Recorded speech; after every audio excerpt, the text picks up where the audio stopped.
itu lebih baik orang-orang Cina, dia bilang, yang dia mempertahankan kecinaannya, tapi dia benar-benar mau berkontribusi kepada Indonesia. Daripada dia bilang orang-orang Cina yang dia menghapus identitasnya tapi cuma mau mencari keuntungan dari Indonesia.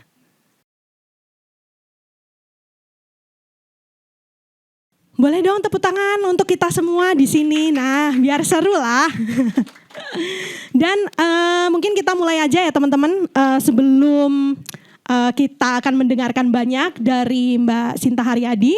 Mungkin kita akan mendengarkan dulu sepatah dua patah kata dari perwakilan Gramedia Pustaka Utama yang punya acara di sore menjelang malam hari ini.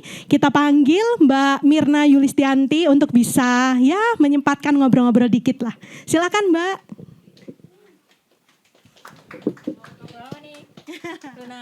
Ya mungkin apalah sepatah dua patah kata untuk teman-teman yang ada di sini dan juga buat buku Aki yang sudah renovasi. Punya tempat yang luar biasa ini. Oke, selamat sore menjelang malam teman-teman. Terima kasih banyak sudah datang. Buku Cica ini adalah buku puisi yang menurut penerbit itu penting banget untuk dibaca oleh pembaca sekarang. Kenapa penting? Nanti kita bisa bahas lebih lanjut bersama Mbak Luna dan Sinta. Semoga buku puisi ini nanti bisa dinikmati oleh teman-teman semua. Terima kasih juga untuk Mas Tommy, Mbak Sekar, Mbak Anggi yang sudah, Mas Bembeng yang sudah menyediakan dan menyiapkan buku Akik untuk acara ini. Terima kasih, selamat sore. Selamat sore juga Mbak Mirna. Sebentar sebelum pergi ini nanti masih ada bukunya kan, ready stock kan bukunya? Bawa kan, ready kan, asik. Jadi teman-teman habis ngobrol bisa beli bukunya langsung tanda tangan. Terima kasih Mbak Mirna. Oke teman-teman, saya akan sedikit membacakan dulu Mbak Sinta Haryadi. Mungkin ada yang belum kenal, mungkin juga ada yang sebelumnya sudah baca buku-bukunya karena ada beberapa buku-bukunya yang sudah terbit. Sedikit tentang Mbak Sinta Haryadi. Mbak Sinta Haryadi lahir di Tangerang, Banten tahun 1973. Ia menulis puisi dan prosa. Karya-karyanya sudah terbit adalah Ibu Mendulang Anak Berlari, Manifesto Flora, Kokoan Mencari Arum Bawangi, dan juga Mimi Lemon. Langsung saja tidak usah berlama-lama, ini dia Mbak Sinta Haryadi. Silakan Mbak, kita beri tepuk tangan semangat supaya Mbak Sintanya juga semangat.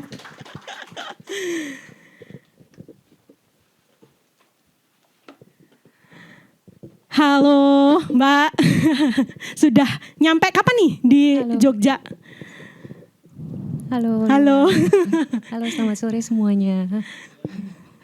Aku baru tadi naik kereta pagi jam 6 sampai jam 1. Tadi sempat istirahat sih di hotel sebentar. Iya, dan gimana Mbak kesan pertama sama tempat ini? Asik banget ya, kayak rumah soalnya. Iya. Kayak ruang tamu di rumah tapi besar gitu, sekalian perpustakaan. Oke, terima kasih Mbak Sinta. Mungkin nanti kita akan bisa mengawali dengan aku mungkin bertanya-tanya juga tentang seputar bukunya Mbak Sinta yang baru, Cica, puisi 96 puisi karya Mbak Sinta yang terbaru. Dan mungkin setelah itu nanti teman-teman juga silakan untuk bertanya tentang apapun yang penasaran banget sama bukunya atau mungkin punya pertanyaan-pertanyaan lain yang terkait dengan Mbak Sinta, dipersilahkan gitu. Jadi gitu ya Mbak Sinta kira-kira. Ya. Dan nanti mungkin setelah sesi berakhir kita akan bisa foto bareng dan juga book signing nanti teman-teman untuk yang punya bukunya atau yang sudah beli bukunya gitu. Mbak Sinta, sebelum aku tanya tentang buku, sekarang kesibukannya apa? Harus ditanya nih gitu, biar siapa tahu udah siap-siap buku terbaru. Paling sibuk tuh sekarang aku ada proyek menulis skenario. Wow, itu yang beda banget ya. Dari itu yang paling baru. Iya, Mbak Sinta yang nulis prosa, habis itu nulis puisi, sekarang nulis skenario. Oke, nanti kita bisa tanya-tanya lebih lanjut tentang skenario. Tapi gini Mbak, mungkin teman-teman ada yang sudah baca bukunya, ada yang belum juga. Aku alhamdulillah mendapatkan kesempatan untuk sudah baca bukunya terlebih dahulu. Aku sampai catat di sini ada banyak. Jadi di buku Cica 96 puisi karya Mbak Sinta Haryadi ini kayak quotes awal gitu ya. Jadi ketika kita buka bukunya, terus kemudian sebelum buka bukunya dulu, kayak ngelihat sampulnya yang ada di situ.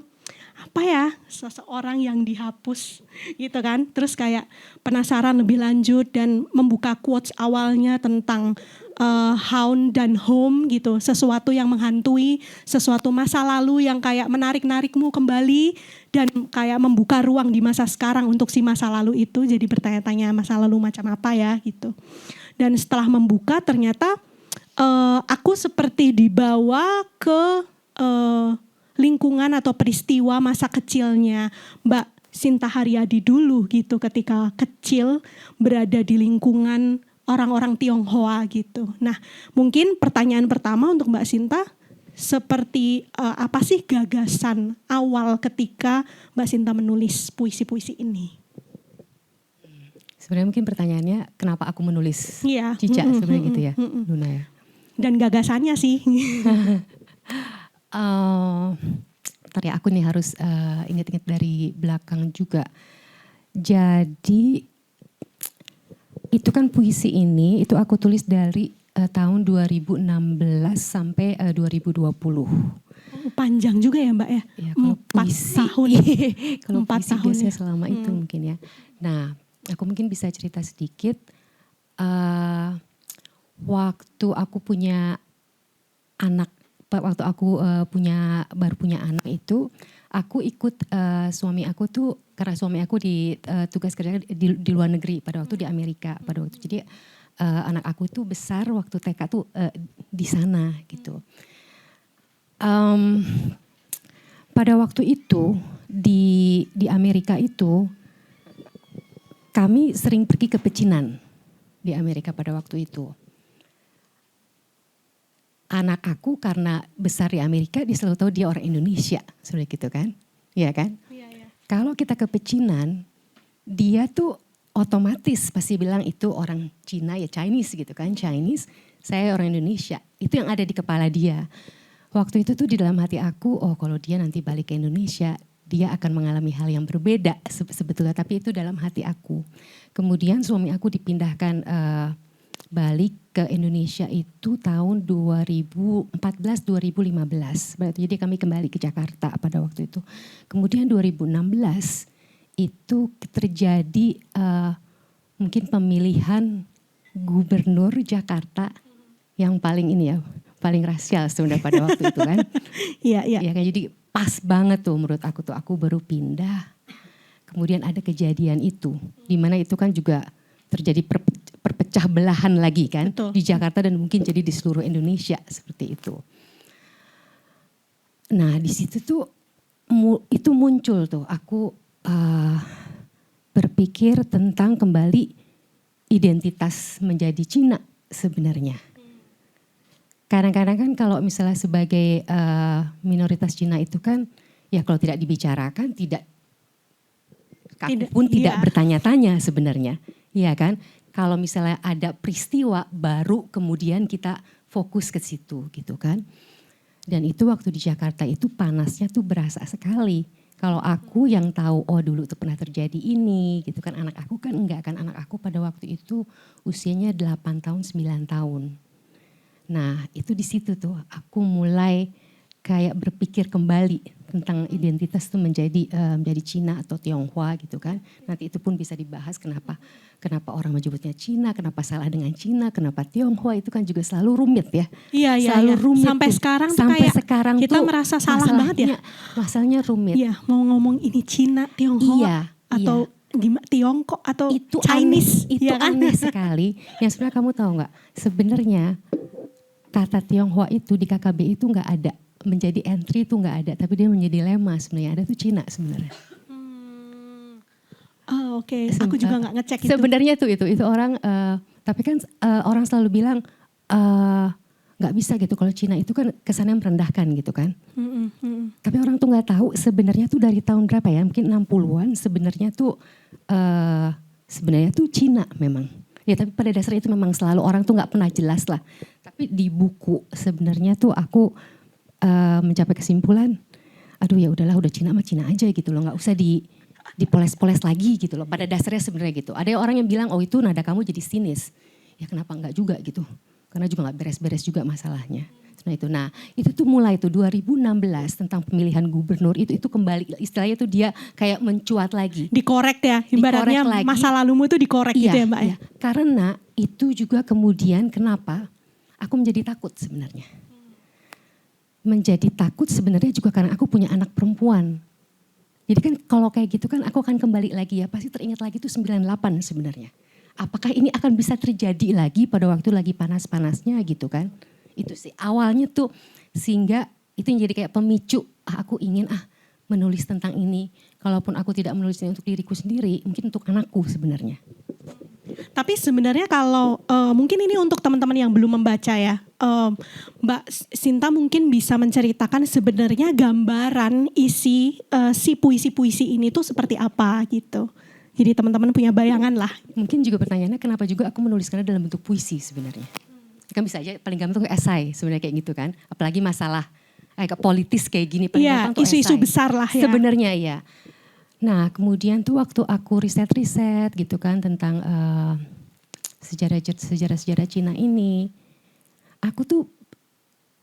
Aku mendapat kesan begitu banyak keturunan Cina ini tuh di tulisan-tulisannya itu tuh berkesan tuh selalu tuh nada pembelaan.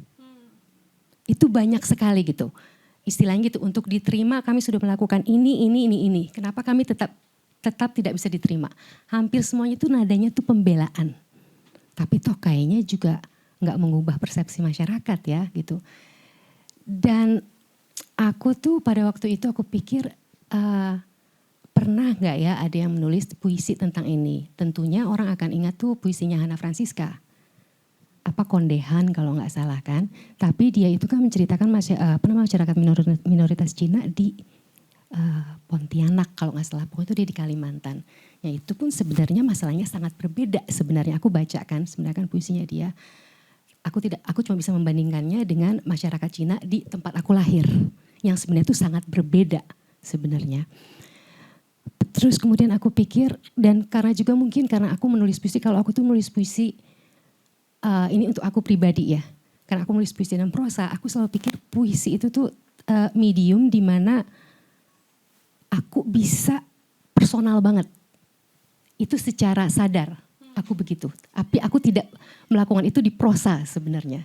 Jadi ini kayak menurut aku tuh kesempatan aku mungkin untuk menceritakan, aku gak usah berargumen lah. Masalah-masalah gitu loh. Kayaknya tuh orang tuh udah mentok, udah gak bisa nerima kayak argumen-argumen rasional gitu ya. Jadi kenapa aku gak menceritakan apa yang aku rasakan sebenarnya. Dari kecil sampai aku dewasa. Karena sebenarnya tuh, karena aku lahir di tahun 70-an, itu kan berubah banget tuh. Iya kan perbedaan sebelum reformasi sampai terus juga setelah reformasi gitu kan. Jadi aku berharap tuh orang tuh bisa ngelihat kayak perubahannya. Yang aku tuh harapkan di puisi itu tuh tercermin gitu loh dari aku menceritakan masa kecil aku sampai kemudian tuh dewasa gitu. Karena yang orang itu kan sebenarnya kan apalagi namanya identitas. Identitas itu kan konstruksi sosial ya. Itu aku bisa menurut aku akan bisa kelihatan kalau kita tuh tahu dulunya tuh seperti apa gitu loh. Iya kan, dan kayak ada tarik menariknya tuh seperti apa gitu loh. Itu kan tidak lepas dari politik sebenarnya kan. Apalagi kalau minoritas. Gitu. Pembentukannya itu akan kelihatan dari masa kecil sampai sudah besar. Jadi makanya tuh aku memilih menceritakan dari kecil sampai besar yang aku mudah-mudahan tuh kelihatan. Iya. Aku jadi kayak teringat gimana misalnya perempuan gitu ya, beberapa sejarah tentang perempuan atau gender minoritas gitu, dan mungkin ras-ras yang kita anggap sekarang terutama di Indonesia sangat minoritas gitu. Itu kan kayak semacam puisi ini posisinya jadi kayak menulis sejarah alternatif gitu ya. Jadi teman-teman mungkin nanti kalau baca gitu akan merasa bahwa si tulisan atau si puisi ini tuh kayak Mbak Sinta sedang berusaha untuk berupaya untuk menulis sejarah alternatif tentang bagaimana dia menjadi Cina gitu ya. Bagaimana dia sebenarnya menjadi Cina dan dicinakan dan di Cina Kana ini. Iya. Dan juga posisinya selain juga upaya penulisan sejarah alternatif itu mungkin gini, kadang-kadang kan kita membicarakan isu rasial itu juga dengan kekerasan ya gitu. Jadi kecenderungan mungkin juga orang-orang menceritakan tentang isu-isu rasial itu juga kayak semacam dibalas dengan kekerasan. Sudah keras dibalas keras gitu. Tetapi ketika kita membaca tulisan-tulisan Mbak Sinta Haryadi di dalam puisi-puisinya, kayak ada rasa kita menyelami rekonsiliasi yang sebetulnya sudah dialami dan diupayakan sama Mbak Sinta Haryadi sendiri gitu. Karena juga membicarakan puisinya Mbak Sinta ini sangat erat isunya dengan isu-isu besar di Indonesia. Kita tahu ya sebenarnya kayak Soekarno, Soeharto yang juga punya banyak aturan tentang Tionghoa, tentang orang-orang Cina gitu. Dan mungkin setelah ini Mbak Sinta bisa menceritakan ya beberapa peristiwa-peristiwa besar yang kemudian masuk juga di dalam puisi-puisi ini dan mungkin bisa dielaborasi dengan perasaan-perasaan Mbak Sinta dan keluarannya seperti apa di dalam puisi gitu.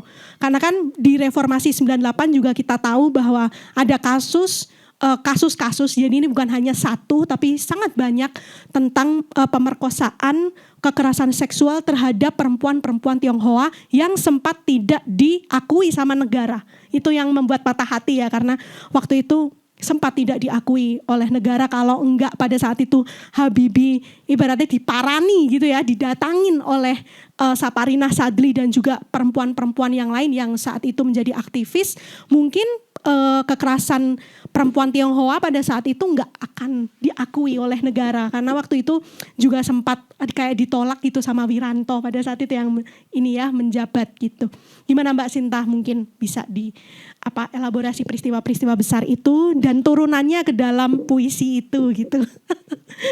Sebenarnya terus terang kalau peristiwa-peristiwa besar itu, aku sebenarnya tidak ada di sana sebenarnya kan.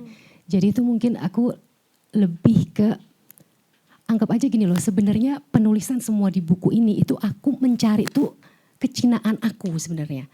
Karena tuh terus terang ini pribadi banget ya, aku tidak merasa, maksudnya gini loh, aku tidak merasa Cina sebenarnya ya. Bahkan sebenarnya tuh cuma ya kelihatannya aja gitu kan, tampangnya itu tidak bisa diapa-apain lagi kecuali operasi plastik gitu ya. Iya gak sih? Kadang-kadang aku tuh sampai bilang ini masalah Cina tuh mungkin harusnya tuh operasi plastik kali sebenarnya. Ya kan dalamnya kan sama aja sebenarnya kan. Iya gak sih gitu kan. Nah aku tuh dan aku dilahirkan tuh di Tangerang di Banten kan, di mana sebenarnya kebudayaannya tuh Cina, Sunda dan Betawi. Campur ya. Campur sari sebenarnya itu campur sebenarnya. Dan itu sebenarnya begitu aku mau udah remaja, mau tumbuh dewasa, aku sebenarnya berusaha melupakan itu. Melupakan itu dalam arti karena kan untuk menjadi warga negara Indonesia, mungkin aku harus berbahasa Indonesia yang baik sebenarnya gitu kan. Dan melupapan kecinaan ya. Iya, nama gitu kan. gitu nama kan walaupun juga, aku sih udah gak ada juga nama-nama gitu. Ya. Ngomong juga gak ada yang ya, bisa, gak ada iya. Cuma orang tua ya pada masa itu ya, karena tahun 70-an sebenarnya. Nah, tadi balik lagi karena terus aku pemicunya adalah aku pingin mencari lagi identitas aku. Nah, aku juga sama Luna, aku terus kan mencari sebenarnya tuh informasi tentang konflik rasial sejarah yang di Indonesia memang. Jadi contohnya itu sebenarnya sama aja sumbernya kalau teman-teman juga membaca di internet ya tentang misalnya tuh tapi ini orang jarang yang tahu sih, kayak misalnya mungkin dari tahun kan konflik rasial paling besar itu kan tahun 1017-an zamannya VOC ya. Iya, itu betul. Paling besar itu namanya itu Geger Pecinan. Dan itu yang benar-benar tuh kali Angke itu menjadi merah sampai sekarang. Itu tuh gara-gara tuh ribuan Cina itu kan dibabat habis tuh. Itu kan VOC kan semuanya kan itu. Tapi itu paling gitu kan 17-an, kemudian itu setelah Indonesia merdeka. Betul, ya. Iya kan, 47-an mungkin setelah Indonesia merdeka. Setelah Indonesia merdeka, kemudian kan si Belanda datang lagi kan, pingin menguasai lagi kan. Dan sulitnya kalau menurut aku itu, jadi itu sejarahnya tuh sedikit, aku pun sebenarnya tuh baru menemukan ya, kan aku bukan generasi itu kan. Orang-orang Cina itu dulu di Indonesia apalagi sebelum merdeka kan. mereka itu tinggal di tanah jajahan. Indonesia kan pada itu belum merdeka, ya kan? Iya, masih Tapi kan revolusi dijajah. tuh. Nah aku tuh juga baca, itu juga pembelajaran buat aku. Aku membaca tuh tokoh-tokoh tuh orang Tionghoa yang zaman dulu sebelum kemerdekaan tuh. Jadi aku kayak bisa menyelami gimana rasanya tinggal di tanah jajahan, kayak terjepit gitu loh antara Belanda dan antara istilahnya itu orang yang dituliskan pribumi gitu kan. Dan awalnya tuh orang-orang Tionghoa itu kayaknya selalu ini loh. Tapi itu pun juga rumit banget. Tentunya banyak orang Tionghoa juga yang mendukung kemerdekaan Indonesia. Tapi mereka juga berpikir, tapi nanti kalau Indonesia merdeka, nasibku seperti apa ya? Kayak gitu kan. Iya kan, ya, pokoknya banyak lah yang mendukung pergerakan juga banyak, tapi yang enggak pun banyak kayak gitu kan. Jadi, tapi itu kan yang dulu tuh setelah merdeka pun seperti biasanya kan memang menjadi terjepit lagi. Iya kan, terjepit lagi. Tapi kalau bagi generasi aku sih, itu tadi kalau tidak ada peristiwa apa-apa ya aku tidak merasa diskriminasi sebenarnya. Walaupun ada lah kecil-kecilan sebenarnya kayaknya sih udah. Tapi biasa mungkin sebenarnya. itu kayak udah terinternalisasi gak sih Mbak? Maksudnya ya perasaan-perasaan atas sebenarnya kita didiskriminasi tapi sampai gak kerasa itu loh. Kayak kita udah menginternalisasi iya diskriminasi sih, kalau contohnya mungkin aku bisa cerita kali. Kemarin itu lagi di Makassar, di Rotterdam ya. Itu kan banyak anak sekolah. Ingat gak anak-anak sekolah tuh banyak kan dia mengunjungi Rotterdam sama gurunya. Aku lewat, itu ada satu anak. Mereka tuh manggil aku, halo orang Cina. Itu serius ya. Tapi kan aku, nah itu kalau sebagai orang Cina, aku tuh selalu pikir gini ya, ini namanya anak kecil ya. Iya gak sih sebenarnya gitu kan. Mungkin polos-polos aja gitu sebenarnya kan. Nah itu tuh selalu tuh ada kayak ini apa ya sebenarnya kayak gitu loh. Iya gak sih? Jadi kalau aku sih sampai karena aku udah umur segini aku pikir ya udahlah dihalauin lagi aja sebenarnya kayak gitu kan. Ya kan tapi terus terang tuh tetap nggak tahu tuh batasnya ya. Iya, Itu kan kita kan nggak tahu kan sebenarnya kan apakah gurunya dengar atau gitu kan. Dan kamu bisa bayangin kan kalau aku pun mau membalas halo orang apa. Belum tentu orang Makassar kan. Iya gak? Jadi aku harus balas orang apa gitu sebenarnya. Soalnya kita tahu dia orang Indonesia gitu loh kan. kayak rasanya gini loh, ya. Halo orang Indonesia ya aku juga kan orang Indonesia kan kayak gitu loh. Itu aja sih aku sih gak masalah. Tapi tuh lagi aku harus membalasnya tuh apa ya. Orang apa, kamu tuh mau dibilang orang apa sebenarnya. Tapi nanti aku salah. Kamu pun memanggil aku salah sebenarnya. Ngerti gak gitu kan? Cuma tampang aku aja sebenarnya kayak gitu kan. Itu satu. Ini aneh banget. 2 hari yang lalu aku naik taksi. Kebetulan aku diundang teman aku, dia buka toko di Pluit. Itu kan daerah orang Cina sekali ya. Ya kan di situ kan aku naik taksi. Itu entah kenapa tuh ngomongin reklamasi. Itu kan di daerah namanya tuh di Pluit ada namanya tuh Pantai Indah Kapuk 2. Itu kan baru kan kayak daerah yang baru gitu kan. Nah kemudian ini yang mulanya gini, ini nih ya dia bilangnya dulu nih gara-gara Ahok nih dia bilang gitu kan. Ya kan mulai itu kan, ini gara-gara Ahok nih dia bilang kan. Tapi untungnya nih Mbak ini tuh udah berapa hektar tanah direklamasi kan dia bilang gitu kan. Tapi untung ada Anies dia bilang gitu. Aku tahu banget aku gak boleh ngomong apa-apa gitu kan kayak gitu kan ya. Diam aja. Terus kita lewatin ada kan mereka mendirikan kayak pecinan buat-buatan gitu kan. Dan entah kenapa nih supir taksi ngomong terus aku gak tahu apakah dia gak tahu nih gue Cina gitu kan. Dia ngomong terus begini. Coba nih Bu dia bilang lihat ya.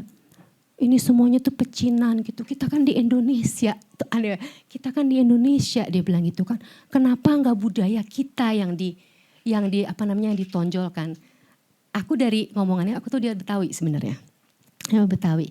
Kenapa tuh enggak ditonjolkan. Mulai lagi tuh. Sebenarnya kan kita yang selalu menjadi korban gini gitu.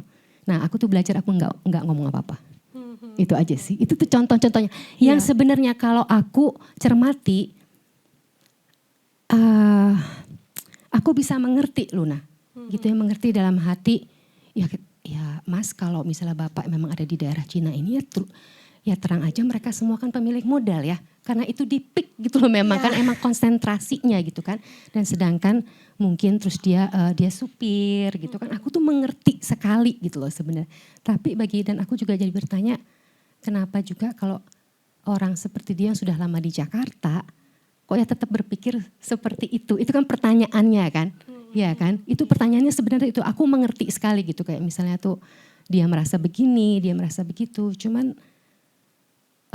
kalau aku pikir kalau mayoritas orang tuh berpikir seperti dia ya nggak akan kemana-mana itu aja sih sebenarnya gitu itu aja. Iya, oke. Dan ini ya itu sebenarnya diskusi tadi kita ini Mbak tentang bagaimana isu rasial yang sangat kental sekali kepada orang-orang Cina gitu. Terutama juga yang sempat dialami oleh Mbak Sinta itu sebetulnya sangat kental ketika kita nanti akan baca bukunya gitu. Jadi sebetulnya nah ini aku jadi punya pertanyaan yang hubungannya dengan pengalaman estetika Mbak Sinta ketika bikin. Jadi kan tadi gitu dengan isu-isu rasial dan upaya perjalanan menempuh kayak mencari identitas ya gitu ya, kayak menggali kembali sebenarnya siapa aku gitu. Itu kan sebenarnya ada juga ya di dalam puisi pertanyaan tentang siapa aku gitu. Terus itu ada banyak sekali di dalam puisinya. Tapi pertanyaanku sebenarnya adalah tentang bagaimana Mbak Sinta mengolah kata-kata yang secara spesifik itu sebetulnya adalah kayak apa sih Mbak kayak gitu? Kata-kata ujaran yang khas. Kamu yang di awal-awal. Iya, ya? terutama yang di awal-awal ya. Jadi kita kayak kenalan gitu loh, pelan-pelan tuh kayak kenalan bener-bener sama dunia orang-orang Cina di situ gitu. Rasanya tuh gitu. Mungkin aku bacain sedikit kali. Boleh Mbak. Jadi mungkin teman-teman biar juga bisa mendengar. Itu keanehan pertama dan rasa asing pertama ketika aku baca. Dan maksudnya aku harus jujur bahwa itu asing karena memang aku gak tahu nih Mbak gitu. Ya terus terang sebenarnya bagi aku pun menjadi asing. Iya kan, itu kan sesuatu yang aku bilang kan. Aku sebenarnya tumbuh dengan itu tapi aku berusaha melupakan itu. Iya. Tapi aku kembali lagi sebenarnya gitu loh, sebenarnya. Nah ini mungkin aku bacain sedikit aja ya. Iya, silahkan Mbak. Tapi ini sih campur sebenarnya. Bang Newin ikut genjot bang. 3 anak sekolah nahan napas, nyengkerem gagang tas presidennya. Yang duduk di kanan kiri menyilangkan kaki, ninggalin segitiga di tengah. Pantatku yang bulat, penyek penat. Ditambah menjepit tas di antara 2 lutut di bawah. Si Eneng cuma badannya pada enteng. Otaknya berat-berat ting. Bang Newin senyum, tanjakan menurun. Rem bang, rem. Kita ngegelonjong. Kedua tanganku lepas dari tas, ganti nyengkerem kerangka beca. Biar ini gak tumplek, Bang Newin bisa dikebukin. Bang Newin ngakak di depan gajlukan. Neng, jangan cepat gede ya. Nanti abang gak ada langganan lagi. Gak kapok narik kami bang. Bentar lagi adiknya si Cucung mau ikut juga. Ganjel, pangku aja dah, kita main enjot-enjotan. Klakson karet dipencet berulang-ulang. Ngikik berentet kayak kentut. Itu salah satunya sih. Iya, antara Betawi gitu ya, itu kan juga beberapa ungkapan-ungkapan semacam agak Betawi-Betawi iya, sebenarnya. dikit Terus juga gitu ya. ada satu puisi sebenarnya itu aku tulis itu pakai bahasa ini semua. Tapi sebenarnya itu bukan cara kita ngomongnya gitu loh. Sebenarnya mungkin kenapa aku sengaja misalnya itu tuh jelas banget misalnya kayak di puisi satu stanza. Terik menter, jembrengan bangta-bangta berjejer. Rumah ambalaya, cemceh cembrutak, uyuhan ada yang betah. Kancing-kancing ngambai pada daster-daster jingjat, muka begenyik ceremotan sifat alis mengsong. Itu sebenarnya bukan cara kita ngomong, tapi aku tuh sebenarnya berusaha untuk bahasa ucap itu di puisi kan sebenarnya bukan sesuatu yang lumrah ya dulu-dulu. Akhir-akhir aja sebenarnya kan banyak yang memakai itu gitu. Aku tuh cuma berpikir bagaimana, sebenarnya gini loh sama aja mungkin seperti bahasa daerah. Anggap aja gitu kan ya, bukan bahasa Indonesia gitu tapi bahasa ibu lah. Bahasa apa Mas? Bahasa slang. Sebenarnya enggak juga sih. Kalau ini lebih ke bahasa ibu sebenarnya atau bahasa daerah. Akarnya tuh soalnya tuh ada di budaya kalau ini Mas. Kalau slang itu kan kayak di bahasa yang dia dipelintir. Iya bahasa dipelintir. Kalau ini tuh memang bahasa asli sebenarnya. Cuman emang bahasa yang terasimilasi sebenarnya. Bahasa ibu lah sebenarnya. Aku tuh pikir bagaimana kalau, ini eksperimen aja sih sebenarnya Luna. Bagaimana kalau kita, aku tuh selalu percaya soalnya puisi itu kan tentang bunyi ya. Sebenarnya kayak kita bikin musik dan lagu. Iya. Iya nggak sih sebenarnya soal rima, soal bunyi sebenarnya kayak gitu kan. Kalau kita sering mendengar bahasa Indonesia, ya kadang-kadang kan terasa kaku ya. Kalau kamu dengar bahasa ibu itu kan menjadi beda sebenarnya. Gak usah bahasa ini, kayak kita semua masing-masing punya bahasa ibu sebenarnya kan. Iya kan, yang sebenarnya itu lebih bahasa verbal, bukan bahasa tertulis sebenarnya. Iya kan, jadi tuh aku pikir. Dan satu lagi tantangan buat aku selalu menganggap aduh ini bahasa ini tuh bahasa jelek banget sebenarnya, terus terang. Bahasanya tuh kayak banyak sekali konsonannya yang kalau diomongin tuh kasar sekali sebenarnya kan. Orang Betawi itu kan terkenal sebenarnya kan, bahasanya sangat kasar sebenarnya kan. Jadi tuh aku pikir gimana aku iseng aja sih sebenarnya, aku susun ini menjadi yang menurut aku bunyinya tuh enak di aku. Tapi sebenarnya ini bukan, ya istilahnya kalau orang Cina Benteng itu ya tidak berpuisi pada dasarnya gitu loh. Ya kan, tidak berpuisi gitu. Jadi aku coba aja istilahnya tuh aku berusaha membuat itu menjadi enak di telinga aku. Sebenarnya eksperimennya itu sih. Kemudian lama-lama tapi yang tadi itu kan semuanya itu kan hampir semuanya bahasa Cina Benteng.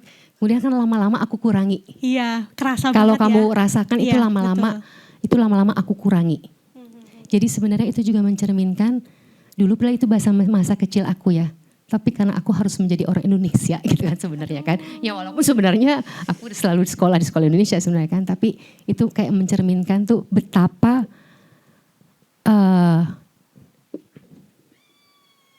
istilahnya tuh kalau bahasa ibu aku itu menjadi istilahnya dipinggirkan. Supaya aku diterima pada dasarnya itu loh. Tapi aku tidak ingin melupakan itu gitu loh. Nah, makanya aku tuliskan dalam bentuk puisi yang mungkin sebenarnya tuh gak ada. Iya itu, tapi ini statement Mbak Sinta ini menurutku keren banget ya. Karena sebenarnya begitu kita membaca bukunya kita udah langsung tahu ini tuh pasti adalah kayak semacam ada selain kejujuran itu pasti ya. Yang kedua adalah upaya strategi politisnya itu juga kalau menurutku itu pasti menjadi salah satu bagian eksperimennya gitu.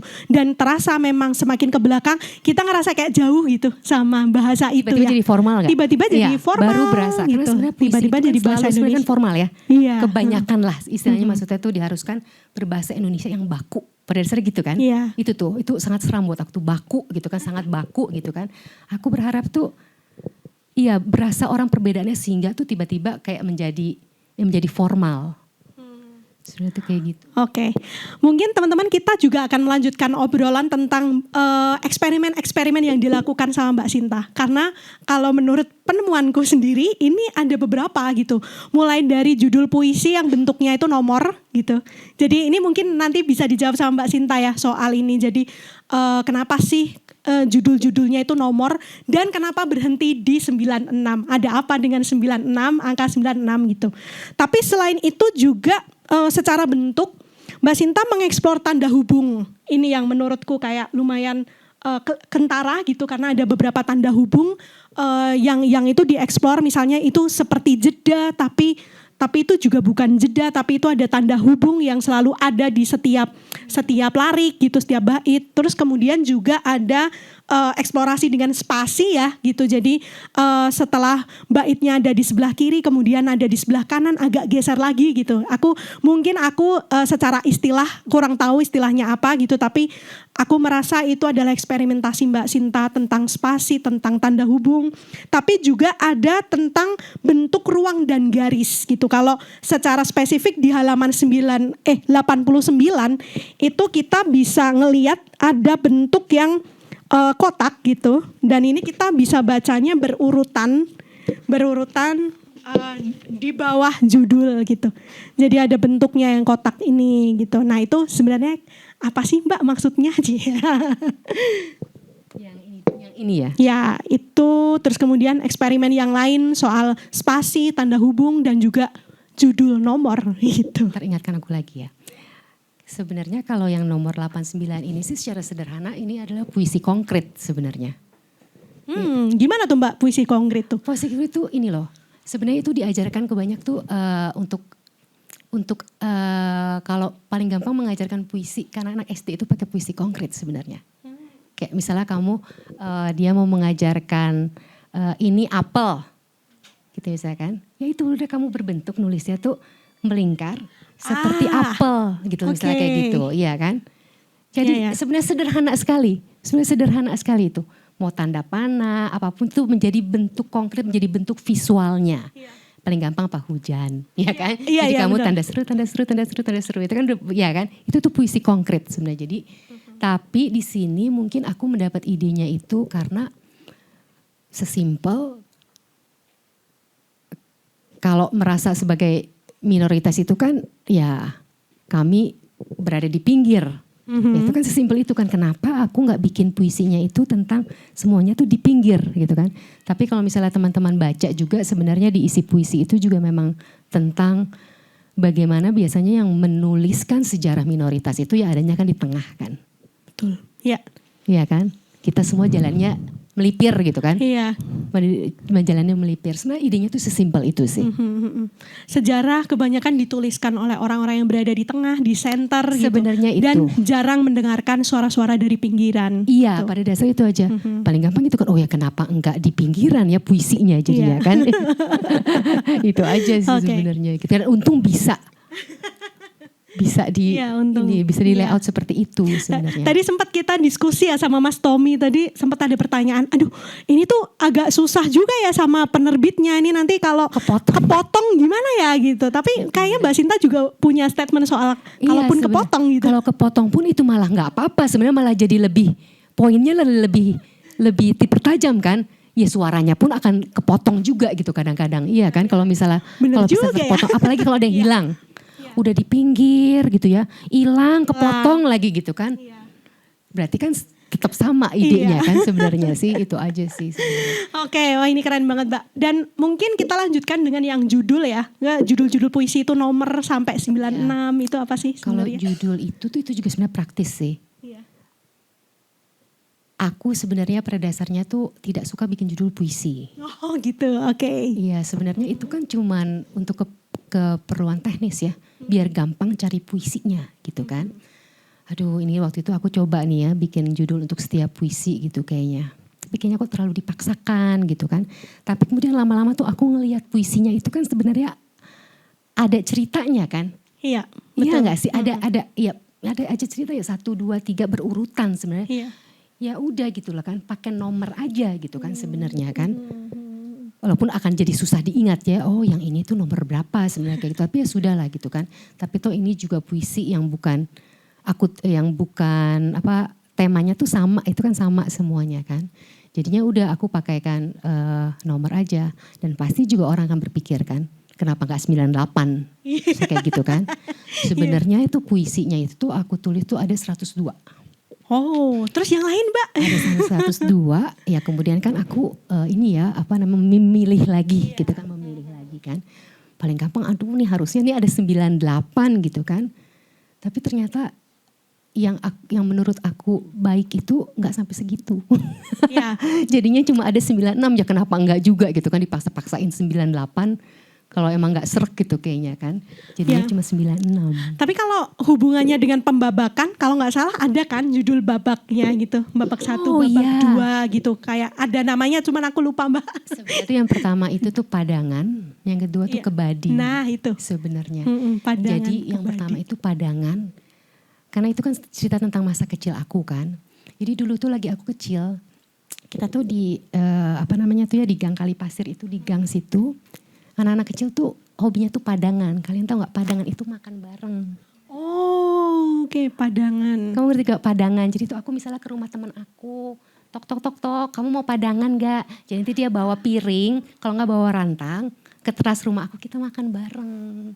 Jadi kerjaan anak kecil zaman dulu kan kayak gitu kan. Terus aku juga ke rumahnya dia, itu senang banget itu kan. Abis mandi kan makan bareng kan, udah pakai daster, udah gini, terus kita jalan-jalan ngetok, kita ini gitu kan. Nah, menurut aku itu bagian pertama masa kecil aku tuh masa kecil yang indah menurut aku, di mana kita tuh saling. Dan pada waktu itu di daerah tempat aku tuh sebenarnya di Tangerang Banten itu, gang aku itu, jadi lucu nih ya, ini ada satu gang namanya Kali Pasir, itu semua tuh memang orang Cina. Tapi ada beberapa juga tuh orang pribumi di situ gitu. Tapi sebenarnya tuh dibilang itu gang Cina, di sebelah sana itu gangnya Pak Haji. Karena ada masjid di situ gitu. Di tengahnya tuh ada kayak dipisahkan oleh pangkalan beca gitu. Tapi memang dari dulu pun ya anak kecil kan berasa ya, kalau kami tuh nggak boleh ke sana, mereka pun nggak boleh ke sini. Walaupun di gang aku itu ada di puisinya si Tante Wani itu, di Tante Wani itu kan, di puisi itu aku berkesan sekali. Tante Wani itu, kalau Cina ya di Benteng itu dikenal kami itu dibilang Cina udik sebenarnya. Kalau Cina yang bener-beneran itu tuh di Jakarta Utara sama di Jakarta Barat sebenarnya. Ya ampun, sesama Cina aja masih ada. Oh itu banyak sekali. Isu kelasnya ya. Itu banyak sekali sebenarnya. Jadi di gang kami itu, kami selalu menganggap nih anak-anak ini, Ibu Wani itu yang paling kaya sebenarnya. Karena Ibu Wani itu kayaknya berpendidikan Belanda sebenarnya. Jadi tuh rumahnya tuh ya, kalau di rumahnya, atau aku ada satu puisi tentang dia. Itu rumahnya tuh banyak banyak kayak kristal-kristal yang kayak teh-teh. Mereka kan orang-orang Belanda itu kan suka snoepen kan sebenarnya kan. Itu tuh cuma Tante Wani itu. Nama benernya sudah bukan itu.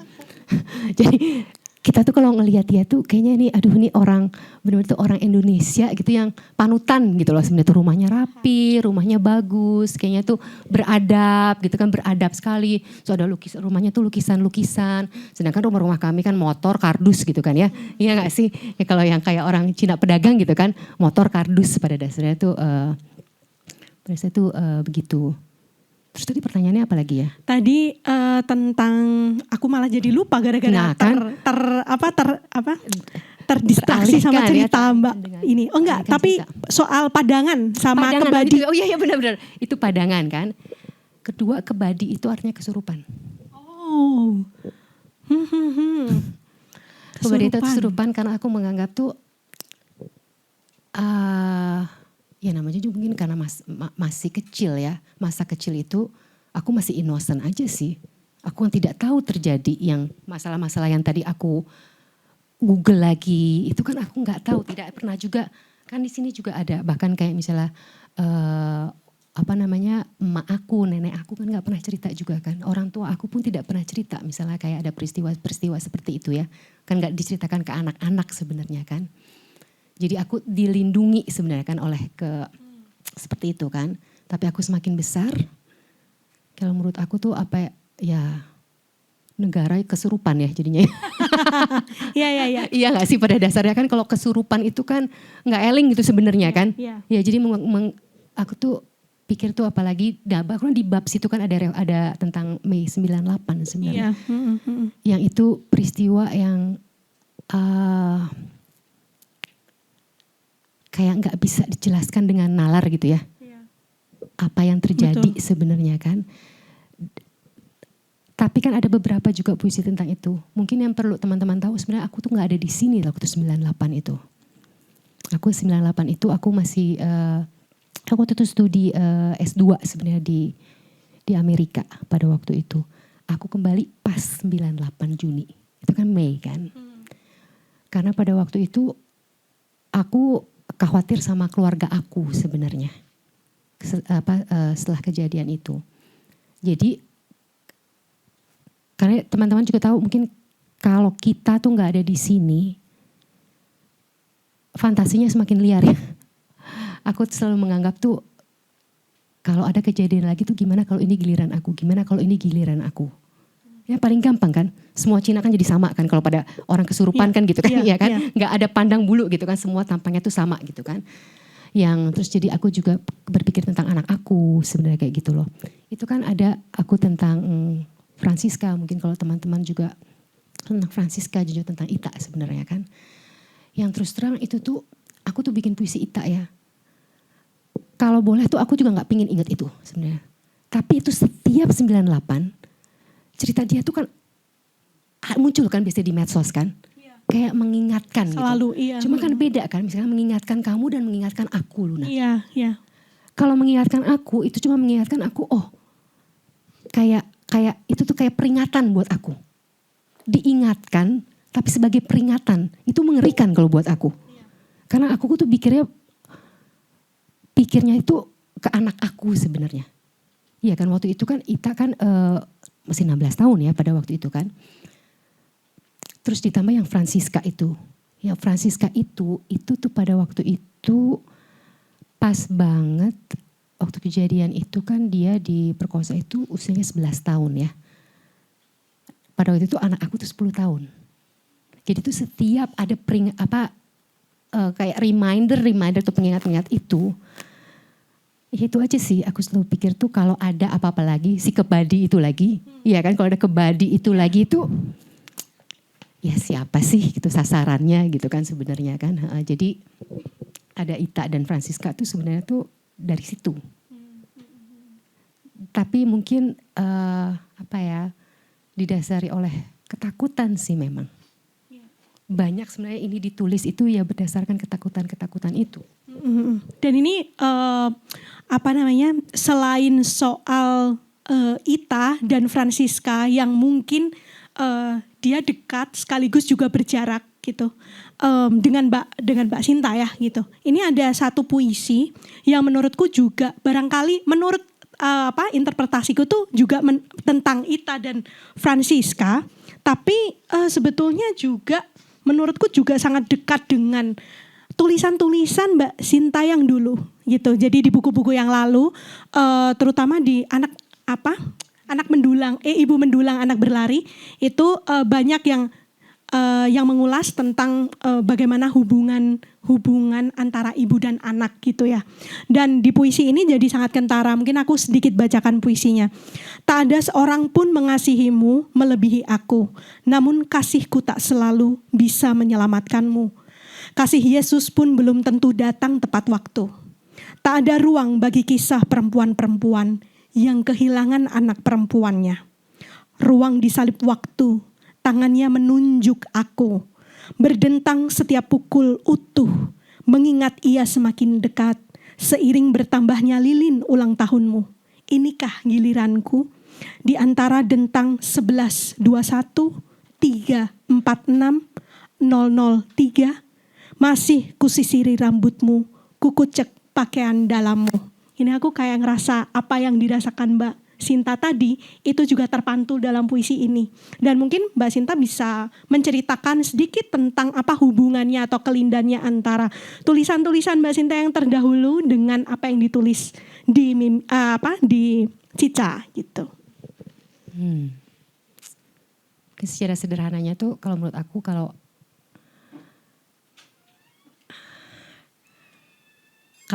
perempuan itu orang tuh kan ini loh, apalagi ibu rumah tangga gitu kan, ya kan. Sebenarnya tuh tidak ada sejarahnya kalau perempuan itu kan. Yang sebenarnya tuh namanya aku tuh sangat tertarik ya karena itu juga hidup aku ya.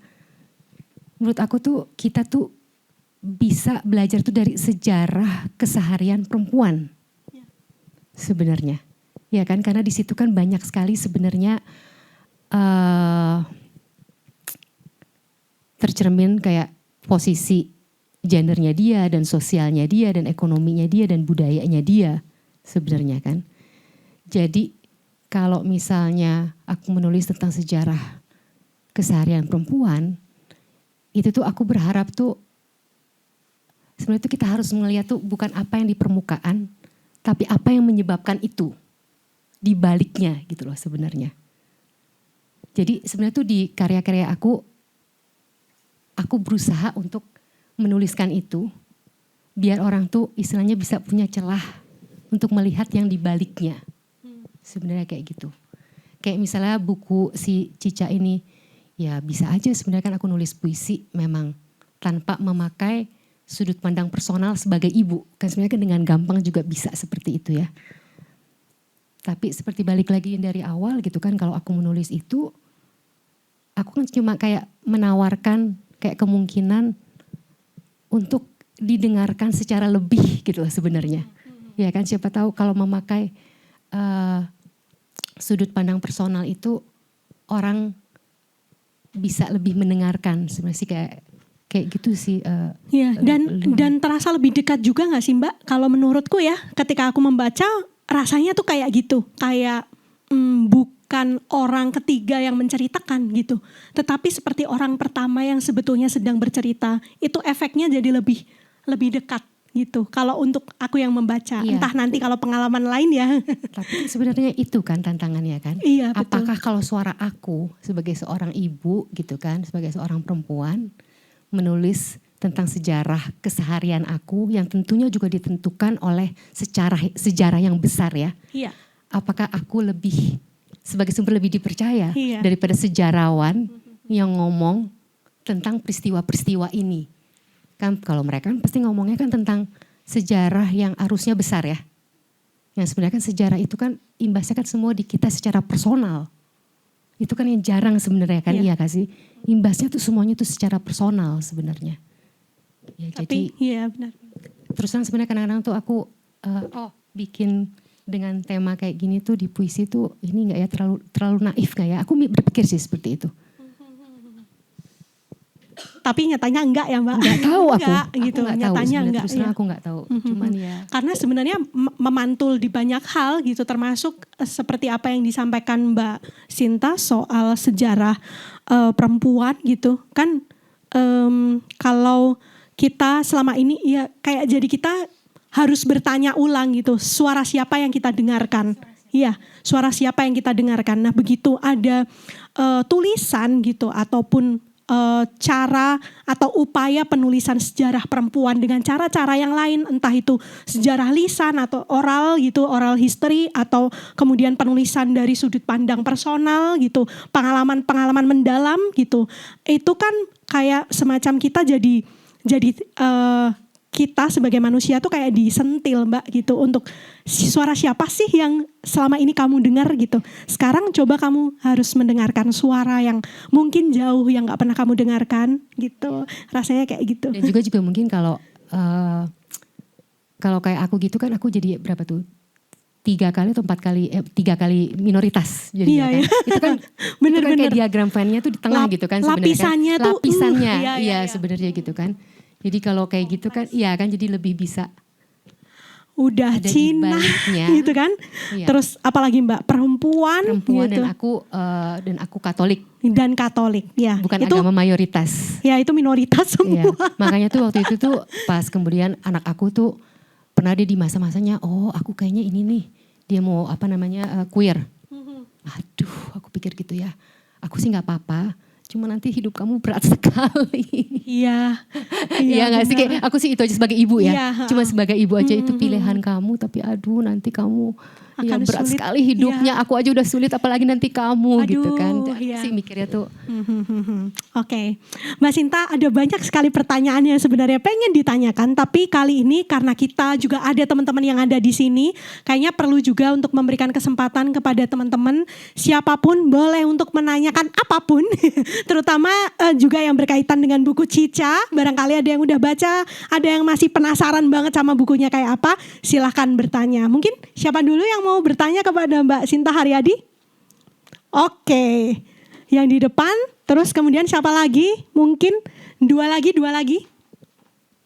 Oke, nanti dulu deh kalau gitu. Mungkin sambil mikir-mikir, kesempatan saya berikan kepada Mas siapa, berdiri dulu sambil perkenalan. Cek, perkenalkan saya Gali dari Solo. Sebenarnya ini pertanyaannya agak penting gak penting, tapi karena kebetulan saya orang seni rupa, jadi saya sangat tertarik dengan ilustrasi yang ditampilkan di sampul buku Mbak Sinta. ilustrasi yang ditampilkan itu kan ada seorang perempuan ada seorang perempuan yang sedang berlari dan dikejar oleh penghapus ya. Mungkin karena kebetulan saya juga sekarang sedang dimintai jadi teman saya tuh bikin buku, ada seorang penari di Solo, dia bikin buku dan dia itu konsultasi sampul ke saya. Nah, sedangkan saya tuh belum pernah bikin buku juga. Nah, mungkin Mbak Sinta apakah punya maksud tersendiri atau punya apa ya, kayak pesan yang ingin disampaikan kepada pembaca sebelum masuk ke halaman bukunya? Kalau kita pasti lihat buku kan, kita pasti lihat sampulnya dulu nih. Kalau menarik, kayaknya ini aku beli deh atau enggak gitu kan. Karena saya kebetulan juga belum baca bukunya. Dari tadi saya dengar ceritanya Mbak Sinta tuh kayak kok jadi kayak deep gitu loh. Kayak gerantes gitu. Apa ya? Apa? Iya, kayak deep gitu. Terus saya lihat gambarnya juga dia tuh kayak berbicara gitu loh, kayak gambar ini tuh bukan hanya sekedar ilustrasi kalau menurut pandangan saya. Tapi mungkin dari Mbak Sinta bisa menceritakan ini apakah ada alasan tertentu milih gambar ini, mungkin dari segi kenapa dia perempuan atau kenapa dia warnanya kuning atau kenapa dikejar penghapus nggak dikejar pinjol. Dan mungkin itu sih karena menurut saya ini sangat menarik. Terima kasih. Terima kasih Gali. Mungkin bisa langsung dijawab dulu sama Mbak Sinta ya, nanti satu-satu deh biar kerasa deket nih. Gali, sebenarnya gambar ini tuh digambar oleh Mas Wulang Sunu.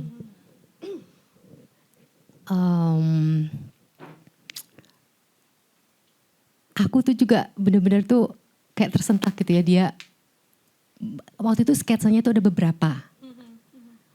Tapi saya dan juga GPU Mbak Mirna, sebenarnya tuh waktu itu Mbak Mirna editor aku dari GPU yang memberi tugas ini ke Wulang. Nah itu mungkin Mbak Mirna tuh yang brief, brief ke Mas Wulang tuh seperti apa. Tapi sih kayaknya itu, tapi sebenarnya kayaknya sih Mas Wulang tuh baca. Iya. Kan sebenarnya kan kayak gitu kan, kamu terusnya setelah baca tuh apa ya yang kamu dapatkan ya. Aku juga nggak tahu tuh si Mbak Mirna juga Mas Wulang itu kayaknya keturunan Cina juga deh. Kayaknya mungkin dia bisa menjiwai kali ya, kayaknya tahu iya nggak sih? Iya nggak sih? Aku nggak tahu tuh apakah itu faktor penting atau tidak gitu ya. Tapi tampaknya dia menjiwai gitu loh kayaknya gitu kan, sehingga dia bisa menampilkan ini. Ada beberapa yang lain sebenarnya. Tapi cuman kayaknya tuh lebih paling kena tuh memang ini. Tapi kalau dari segi estetik kayak warna dan lain-lain itu aku tidak bisa menjawab, kali itu Mas Wulang sebenarnya yang bisa. Oh, tapi aku ada satu sih sebenarnya. Aku bilang pada waktu itu ke Mbak Mirna editor, Mbak bilangin Mas Wulang ya, aku tuh nggak mau warna merah dan emas gitu. Udah stereotypical banget ya gak sih Mbak? Ampun, gitu kan. Masa aku hadir ke acara ini pakai Cheongsam gitu kan. Iya benar. Gitu kan kayaknya ya udah deh gak usah diciong gitu-gituin ya. Ya udah kelihatan gitu kan ya. Iya jadi tuh itu cuma pesan aku sih. Aku gak mau satu merah dan emas ya Allah gitu kan. Nanti ada naganya gitu kan ya sih. Gak usah sejelas itu gitu kan. Sama aku tuh terus aku gak mau gambar perempuan Cina yang sedih. Itu aku spesifik banget, aku gak mau tuh perempuan ya, gambar perempuan tuh yang sedih gitu pokoknya gitu. Seenggaknya kan ini kan ada usaha lari ya. Iya benar. Itu kan paling gitu kan, apa perempuan tuh jadi ya tentunya memang korban sih sebenarnya gitu kan. Itu perempuan manapun gitu kan. Tapi kayaknya gak usah deh gitu, dan menurut aku sih aku juga salut banget sebenarnya. Tiba-tiba dia menggambarkan ini lari ya. Penghapus itu kan juga teror banget. Dia kayak simbolik yang kuat banget kan ya, untuk mengatakan itu penghapusan identitas gitu kan. Iya sebenarnya gitu. Jadi aku cuma bisa ngejawab itu sih. Lebih tepat ke Mas Wulang sebenarnya. Mas Wulangnya nggak kesini, sedih banget. Tapi mungkin kesan Mbak Sinta sendiri sih Mbak. Kena sih sebenarnya mungkin ya. Itu ya karena paling kena kayak kerasa itu dekat gitu kah atau ada dan perasaan juga lain? itu tadi sih karena ini tuh karena dia berlari sehingga itu menjadi sesuatu yang sedang jalan gitu loh. Ya kamu kebayangin kan kalau sampul buku itu kan ada yang cuman kayak simbol. Dan simbolnya tuh sebenarnya nggak bergerak kan, dia mati sebenarnya kayak gitu kan, ya kan? Iya, dan ini tuh dia bergerak gitu. Bahkan tuh ada pernah yang nanya ke aku ya, aku sampai sedih gitu loh. Apa namanya jawabnya, dia bilang, Mbak Sinta, dia kan ya si cewek ini kan ngelihat ke belakang ya. Mbak Sinta pernah bayangkan nggak dia memandang ke depan? Oh, aku jadi nggak takut lagi gitu loh. Sampai tuh ada yang pernah tuh kayak menerjemahkan itu seperti itu. Aku aja nggak kepikir kayak gitu. Iya. Untuk pulang sih ini. Iya, tapi itu kayak satu kesatuan gitu gak sih Mbak? Jadi kayak ngerasa memang begitu ngelihat sampulnya, ini kan udah ngena satu nih ya. Terus habis itu baca quotes awalnya Mbak yang diambil sama Mbak Sinta itu kayak ngerasa banget. Ketika kita merasa dihantui, rumah lama sedang memanggil karena mungkin masa lalu tak lagi punya tempat tinggal. Dengan menuruti panggilannya kita memberikannya ruang untuk menempati masa sekarang. Tulisannya Yi Yun Lee ya. Itu juga langsung wow, oh iya masa lalu. Masa lalu gitu yang menghantui, orangnya berlari, dihapus, itu kan jadi kayak mengajak kita untuk apa ya ini isinya gitu kayak. Ya itu sih rasanya ketika. Mungkin begitu berbicara sampai kayaknya tuh Tommy aja bisa bikin dia masuk ke akik gitu ya. Iya. Tapi lucu loh. Iya, posternya lucu banget sih. Lucu gitu karena dia bergerak jadi mungkin Tommy juga bisa pikir oh ini aja nih. Iya. Masuk ke akik gitu kan sebenarnya gitu kan. Lucu. Oke.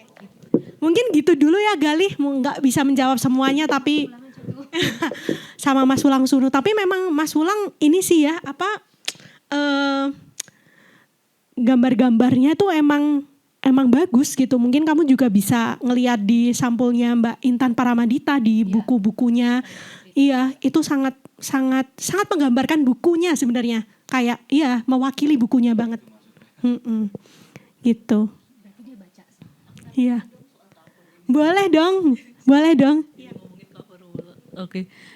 Sebenarnya waktu awal banget buku ini terbit gitu ya, lihat di sosmed, terus ngeliat covernya tuh aku malah keingetnya, Mas orang sendiri pasti tahu sih performance artnya Pak FX Harsono, Writing in the Rain. Itu tuh sangat senyawa gitu loh. Jadi itu kan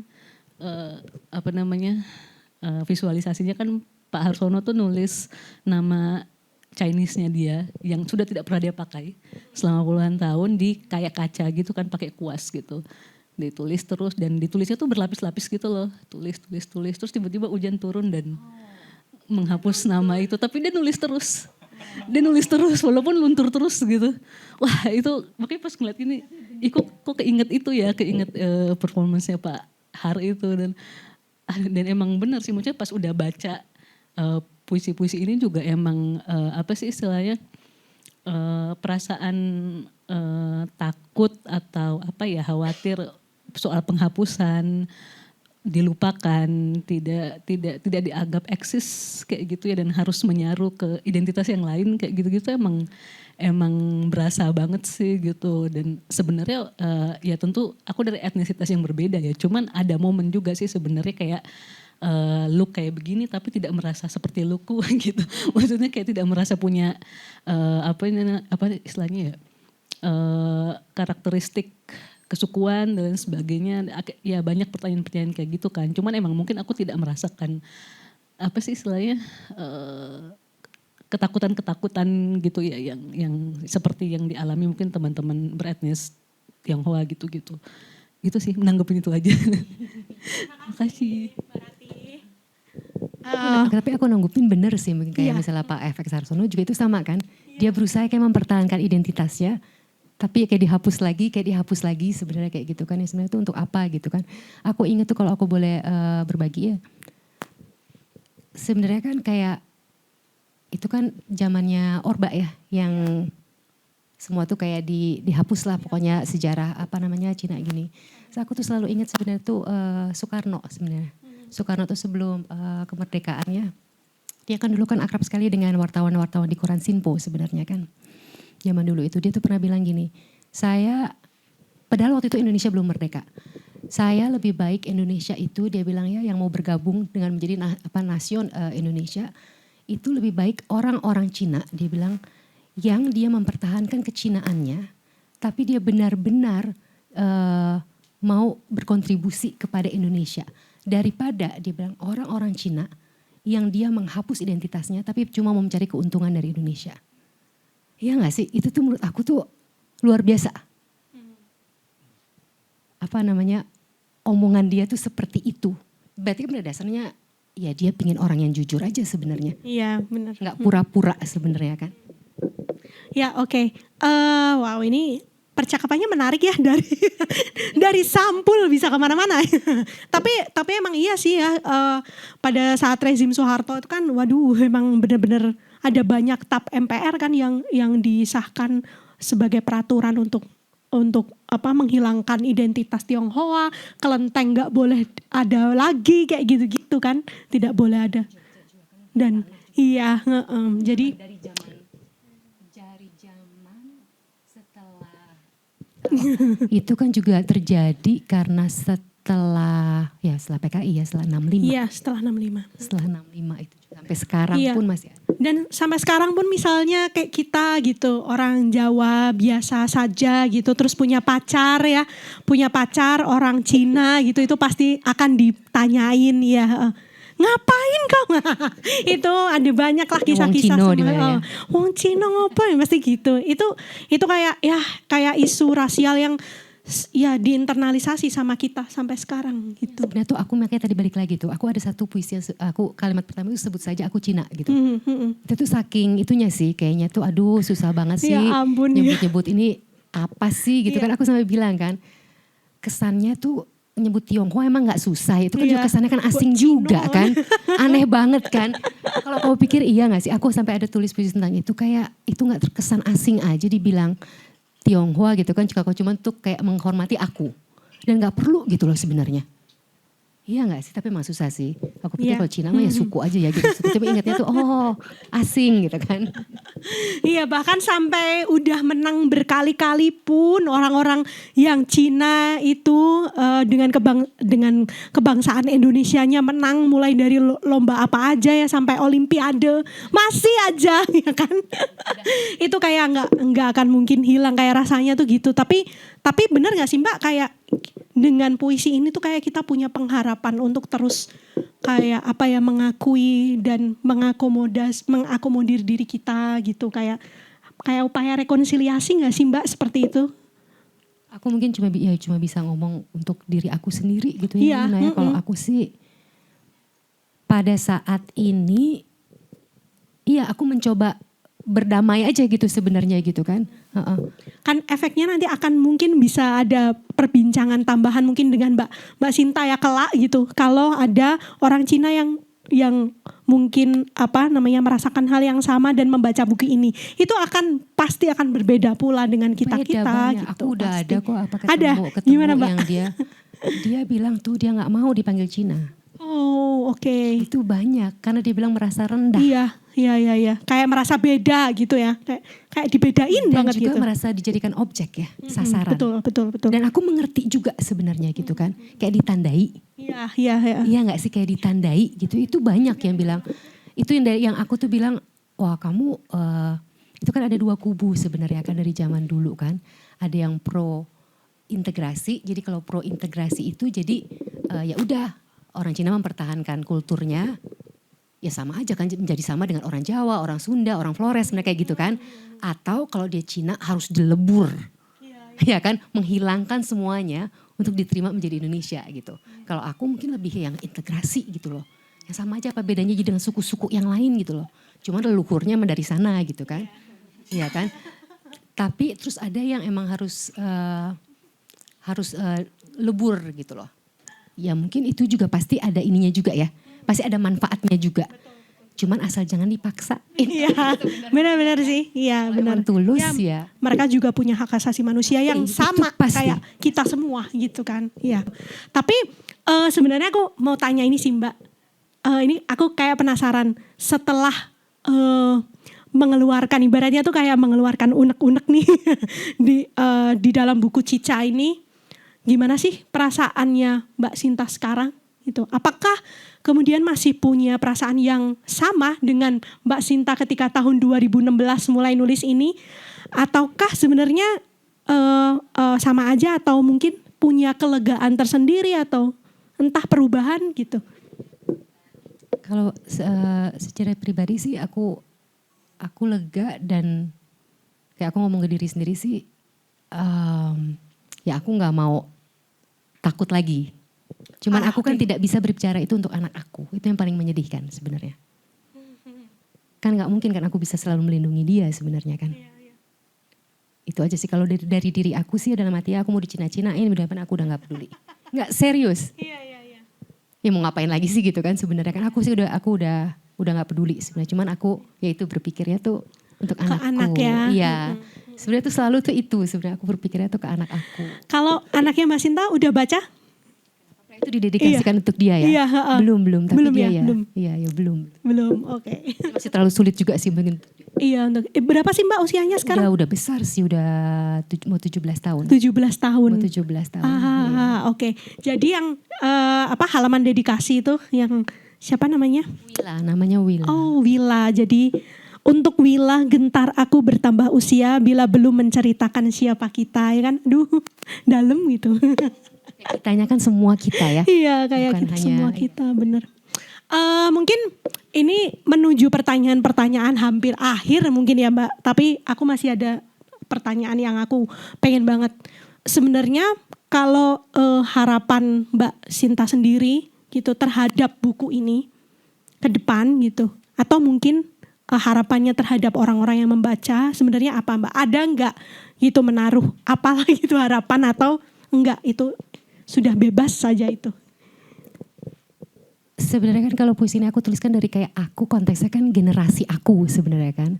Aku kadang-kadang penasaran sih kalau misalnya generasi yang sekarang gitu loh. Itu tuh aku yang paling sebenarnya tuh penasaran gitu. Sebenarnya kan kalau generasi sekarang sih kayaknya asik-asik aja gitu ya. Iya nggak sih? Asik-asik aja gitu. Tapi itu aku nggak tahu tuh apakah mereka tahu tentang peristiwa itu gitu kan sebenarnya kan. Aku kadang-kadang penasaran pendapat mereka aja gitu loh sebenarnya. Tapi kan secara umum kalau kamu tanya sih enggak kok, aku berteman dengan siapa aja gini kan. Dan memang iya memang gitu kan. Cuma kalau aku kan ya karena kamu mungkin dulu masih kecil sekali kalau belum ada peristiwa yang tiba-tiba memecah belahkan segalanya gitu kan sebenarnya kan. Dan mungkin sedikit Mbak Rati mungkin bisa cerita soal carapannya soal buku ini. Oke, kalau soal buku ini mungkin sebenarnya kayak secara garis besar kayak tadi yang aku bilang gitu ya, apa namanya berasa sekali apa istilahnya perasaan-perasaan apa takut terhapuskan dan sebagainya gitu. Tapi terus tadi aku baru inget tadi nomor berapa ya aku baca yang soal mata belok dan mata sipit gitu loh. Nomor berapa ya, sorry ketutup tadi. Ini kesulitannya nih ini. Maksudnya itu udah dibaca beberapa hari yang lalu, tapi terus tadi kebaca lagi terus ini lagi gitu karena kan apa namanya ya kurang lebih kan mata belok orang kalau ngelihatnya tuh malah memberi rasa aman gitu, sementara kalau mata sipit malah timbul rasa yang sebaliknya gitu. Jadi kalau sipit dan sipit ketemu masang kuda-kuda yang ada gitu kan, siap-siap mungkin akan ada hal-hal yang kayak gimana gitu.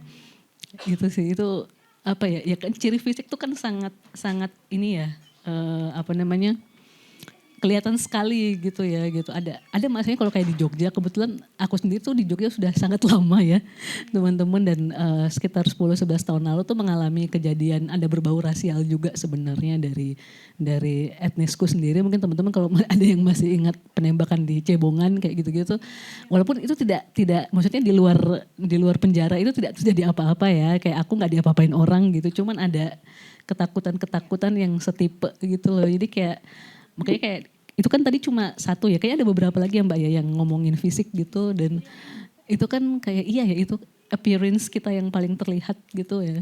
Di luar akan mudah sekali gitu loh untuk kita apa istilahnya itu tadi masang kuda-kuda gitu. Maksudnya kayak apa ya bentuk mata atau bentuk hidung apa rahang atau rambut gitu ya. Kalau kelihatan terus ntar aduh aku bakal diapa-apain nggak ya gitu. Ada semacam ketakutan kayak gitu. Itu ini banget sih, ngena banget. Dan untuk teman-teman Chinese sendiri kan emang sampai sekarang emang kalau untuk generasiku ya Mbak, aku kelahiran 92 kebetulan, jadi umur-umur early 30s gitu-gitu tuh sebenarnya sekali dua kali beberapa temanku tuh masih mengutarakan hal yang sama juga kayak gitu-gitu. Dan apa ya, ada ya walaupun dengan nada yang nggak serius-serius banget sih mereka ngomongnya, ada bercanda-bercanda juga gitu. Itu ya itu sih mungkin.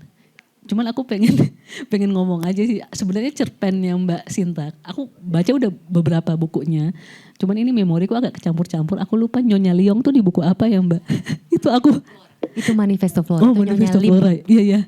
Itu jujur sampai sekarang kayaknya cerpen, sebenarnya aku suka semuanya, cuman entah kenapa cerpen itu tuh paling lengket banget di kepikiran gitu loh. Karena kayaknya Nyonya Liong tuh mirip kayak mamaku karakternya. Karena dia galak kan? Iya, ibu-ibu galak, powerful, tapi gimana ya, maksudnya ada momen-momen rapuh dan ininya juga gitu. Tapi itu lucu gitu, maksudnya galaknya tuh galak-galak lucu gitu. Itu oh ya Manifesto Flora itu ya Mbak. Flora, Manifesto Flora Iya. itu. Udah lupa aku, aduh kecampur-campur. Itu sih mungkin dari aku.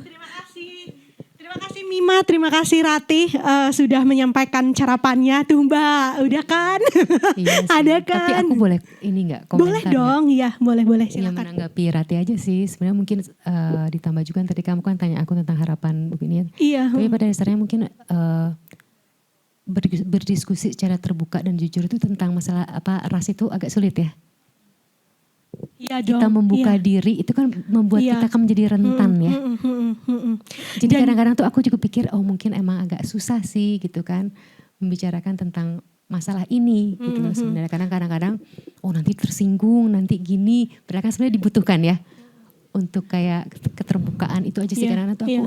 aku maklum gitu kalau misalnya sulit gitu loh untuk membicarakan ini gitu. Iya, karena juga butuh ruang aman ya. Mungkin ini juga terhitung aman dan responnya sangat sungguh menarik gitu, teman-teman bisa mendengarkan dan tanpa ada kicauan apapun gitu. Tapi barangkali kalau di forum yang luas dan melibatkan banyak orang itu juga agak ya mungkin sensitif dan harus hati-hati, dan mungkin juga perlu kayak semacam moderasi forum yang memastikan bahwa ruang itu aman untuk kita ngomongin tentang isu-isu rasial gitu. Karena memang selain sangat rapuh untuk membuka diri gitu ya, itu juga kayak semacam nyenggol gitu loh Mbak, kayak ya kan menyentil luka ataupun juga ketersinggungan orang-orang yang merasa bahwa dirinya berada lebih superior dibanding orang lain gitu. Ya, aduh senang sekali, kita berikan tepuk tangan yang luar biasa kepada Mbak Sinta Haryadi. Senang sekali ngobrol-ngobrol tentang buku Cica. Ada satu hal sebelum ini ditutup dan Mbak Sinta akan akan membacakan puisi. Iya, harus dong. Tapi sebelum itu mungkin ini Mbak, boleh nggak kasih rekomendasi buku yang Mbak Sinta sukai? Boleh itu kumpulan cerpen atau puisi atau novel atau esai, mungkin kumpulan esai. Silahkan berikan rekomendasi kepada teman-teman muda yang ada di sini. Silahkan Mbak. Ini yang kepikir aja ya, sebenarnya Iya. tuh banyak gitu. Iya. Cuman suruh mikir sebentar tuh yang pasti satu, kalau penulis favorit aku yang akan selalu aku baca itu adalah N. Hadini sebenarnya. Itu selalu tuh N. Hadini. Bagus emang. Karena dia tuh juga paling konsisten. Dia selalu kan menceritakan tentang apa masalah perempuan juga kan sebenarnya kan. Tapi dia itu sebenarnya kalau kita mau cermati gitu ya, itu tuh dalam sekali sebenarnya dia tuh menceritakan kehidupan itu tuh sejarah keseharian perempuannya tuh hebat sekali kalau gitu, dan banyak sekali yang dia tulis gitu kan, itu kan. Ya. Itu yang pertama. Terus yang kedua tuh aku inget tuh ini bukunya Hannah Rambe. Itu yang Aimuna dan Sobori, teman-teman pernah dengar nggak? Itu dia kan menceritakan berarti kan Kepulauan Maluku kali ya, dia tentang itu tuh aku nggak pernah ya baca itu. Aku membayangkan tuh Kepulauan Maluku itu kan sebelum dijajah gitu loh. Iya nggak sih? Itu kan imajinasi yang luar biasa gitu kali kan. Ya itu tuh aku sangat terpesona sekali tuh aku baca itu yang aku ingat itu. Kemudian mungkin kalau bahasa Inggris ya, itu tuh ini kayak Bible aku nih sebenarnya. Itu tulisannya Rainer Maria Rilke. Itu Letters to a Young Poet. Ya. Oke. Aku malah belum pernah dengar sama sekali. Iya, mungkin aku akan baca setelah ini. Dia itu tuh benar-benar kayak sebenarnya memberikan, zaman sekarang tuh memberikan tips-tips bagaimana menulis sebenarnya. Oke. Aku mungkin nggak bisa, jangan cerita itu isinya tentang apa. Ya. Tapi itu kayak apa ya, dia yang memberikan aku tuh kayak dorongan gitu untuk selalu menulis tuh. Sumber materi tulisan kita itu tuh adalah hidup kita gitu loh. Dan sebenarnya tuh ya nggak usah malu gitu loh untuk menulis. Ya tentu ya kita harus ya tahu bagaimana menulis gitu kan sebenarnya kan. Cuma tuh kenapa itu sangat menjadi pegangan aku, karena kan sebagai penulis perempuan aku selalu dikategorikan, oh kamu nulisnya domestik aja gitu ya, nggak apa-apa kok, aku suka kok nulisnya gitu kan. Ya kan itu aku belajar juga dari Ibu N. Hadini sebenarnya. Iya. Kalau N. Hadini itu judul yang paling Mbak Sinta suka yang mana? Aku Labarka aku suka. Apa? Labarka. Oke, ya. Oke, luar biasa sekali. Terima kasih Mbak Sinta atas rekomendasinya. Nanti akan dibaca. Kalau N. Hadini juga yang terkenal ada Pada Sebuah Kapal. Ya itu juga.